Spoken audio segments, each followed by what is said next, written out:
we're going to end with two questions. Okay.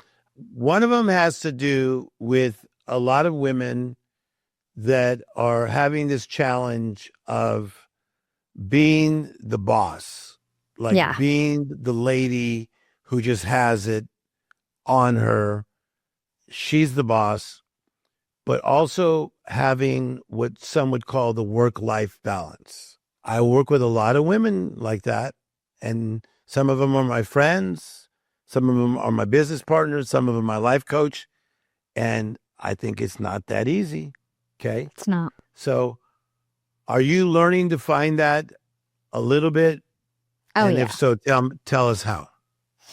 Well, first of all, I want to say that sometimes it's hustle season, right? So I'm a believer that there's periods in your life where you will need to sacrifice. Like you just can't have everything. So there was 4 years when I first started my company where I worked every weekend. I worked till midnight.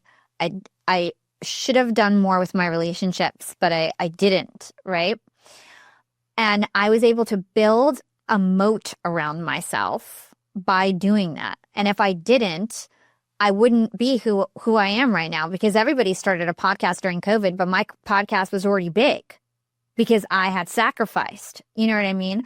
So I don't regret it at all. However, I had to give up things in my business to allow myself to have a life. So for example, a lot of the people that were volunteers for me now have equity, are leaders in my company, where they take up a lot of responsibility. I have a business partnership where each person is vesting to get 10, 15% of my business. And I have 2 business partners.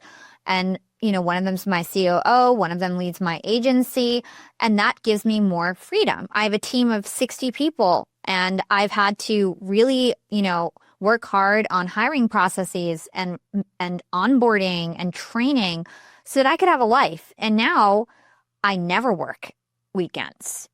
I'm after 7 p.m. I'm off. I have a healthy, love life. I want to start a family, and so all these things are really important to me. And I've built those goals into the plan, right? I could scale my social media agency huge, but I'm not going to do that.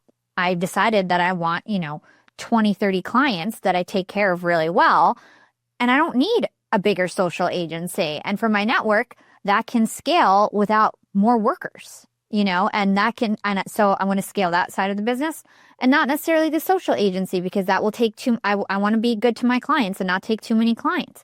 And so there's certain decisions that I have to make to ensure that I can have a family. And it is different for women. It's definitely different for women. I don't see my boyfriend as an entrepreneur. He doesn't have the same concerns, and it's not the same, because it's a lot different for women when they have children than men, unfortunately, because you're the one having the children. So yeah, I think there's just things that need to change. But as a woman, I say, it's okay to sacrifice in the short term, and it's not always about work-life balance. Sometimes it's about building a moat. And you need time and effort to do that. You just gave me one of my favorite answers, and I've asked this question usually off the air to so many smart ladies. That was such a great answer. Oh, thank you. And I love how you are spending time, like on weekends, just with the people that you love. Because in my opinion, that's faith.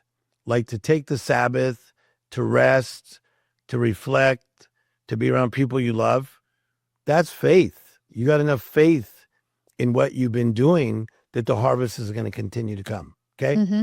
Exactly. Okay. My last question is about having money and being able to splurge on yourself from time to time.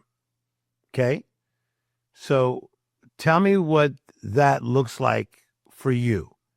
For a lot of men, it's watches or cars. For a lot of women, it's handbags or watches or jewelry. What is it for you? Well, I'm a spender, I would say. I got myself a Ruby Star hot pink Porsche earlier this year. So I drive a hot pink Ruby Star Porsche. You know, I got fancy nails. I've spent a lot of money at Sephora and love makeup and all that kind of stuff, and nice clothes and shoes and bags, and about to get a penthouse on the top floor in downtown Austin, and just, you know, starting to live. Now, one of the reasons why I'm able to do this now, I don't know if you know this, but I bootstrap my company with my podcast sponsorship money. I myself have, you know, the number 3 biggest show in the network, and everybody else took 70% of their payouts. I pumped all that money back into my business to make really good hires and to hire people like my COO and everything like that. Last year was the first year that I started taking sponsorship money. So now suddenly I'm like rich when I never had that before.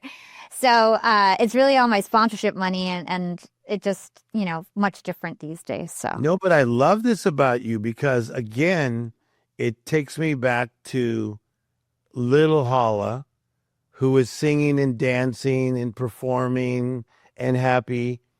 And even through the prejudice, even through the setbacks, even through being fired, canceled, not understood, you just kept coming through. And then you are just being yourself, which takes me back to how we started. You've been born an original and you refuse to die a copy. And there's only one you.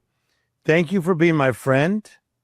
Thank you for helping my brand and so many other of our friends' brands.